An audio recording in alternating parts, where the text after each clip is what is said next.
Good morning guys. So, nandito na kami ngayon sa Fukuoka. Ayan. So, kamusta kayo dyan? Mga guys. No? So, ayun no. Maaga kami bumangon ngayon para mag-prepare ng almusal namin kasi may pasok na nga. So, kailangan may baon kaming kanin, ulam sa trabaho. No? At pati na rin merienda namin. So, ayun, naging maayos naman yung biyahe namin dito. Actually, kapon pagdating namin dito, numeretso kami ng kaisya namin or company, no? At na-meet namin yung mga magiging yung boss namin, no? Yung workshop manager, no? So, binigyan na kami ng mga personal protective equipment, no? Na magagamit namin for today, first day namin sa trabaho. So, ngayon guys, papakita ko sa inyo yung mga PPE, no? Pag nila kayo. Pakita ko sa inyo yung PPE, no? Unahin natin yung sapatos. Safety shoes, kasi nalabas ko na siya. Ayan, so, yung sapatos namin, guys. Ayan, so, may bakal na siya dito. Tapos, pinatungan pa nito, no? Na bakal ulit. Napakatibay, guys. Sakto.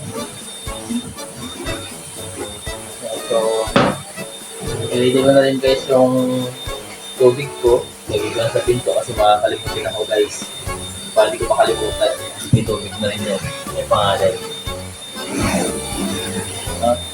So, ayun guys. Tour ko naman kayo sa kwarto namin.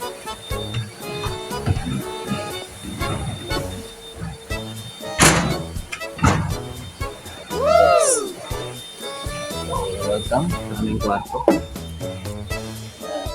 Dito pala ako natutulog guys.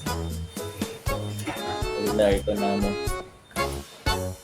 Ayan, so papakita ko sa inyo dito guys yung aking uniform. Patuloy lang. Guys, so ito yung uniform ko guys. Yan. Pangalan ng company namin. Ayan. So, itong uniform na issue sa amin, bali, baba taas siya.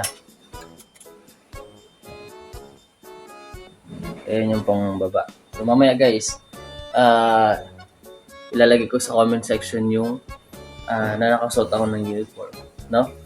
So, at syempre, meron din po yung kasamang pang engineer style na helmet to. Ayun guys, so may helmet din tayo, no? So sa Pilipinas, magsusot lang ng ganitong kulay mga engineer eh. So dito lang para tayo magiging engineer sa Japan guys, no?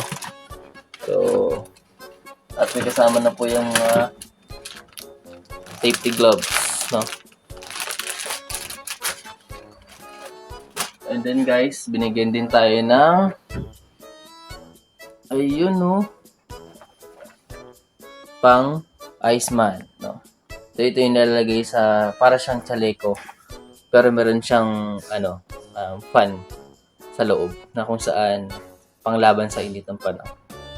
So ayun guys, so maraming salamat ulit sa patuloy na pag-follow, pag-share ng mga video ko. So hopefully this week or next week, may tour ko kayo dito sa bahay. So, God bless. So, see you soon.